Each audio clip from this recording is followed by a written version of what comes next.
Iran imefanya shambulizi katika kambi ya jeshi la Marekani iliyopo Bahrain, ikiwa ni kulipiza kisasi baada ya Marekani na Israeli kuishambulia Iran saa chache kabla.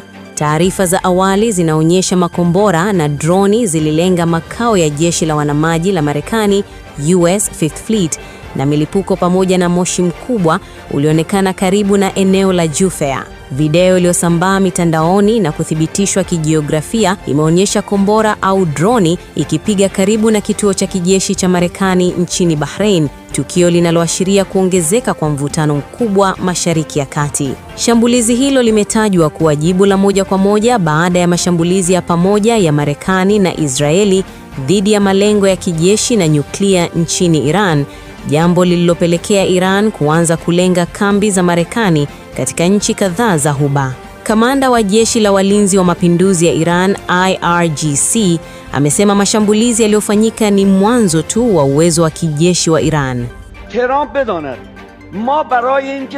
Donald Trump tuliisubiri sana siku kama ya leo. Unapaswa kufahamu ulichokiona leo ni shehena ya makombora yetu ya kizamani sana, lakini muda si mrefu tutakuonesha makombora yetu mapya ambayo hujawahi kuyaona. Kamanda huyo amemwambia Rais wa Marekani Donald Trump kuwa kauli hiyo inaashiria kuwa Iran bado haijatumia silaha zake za kisasa katika mapambano haya, na kwamba mashambulizi yaliyofanyika yalitumia makombora ya zamani kutoka kwenye hifadhi ya silaha. Wakizungumza na mwandishi wa Katoro TV, baadhi ya wachambuzi wa siasa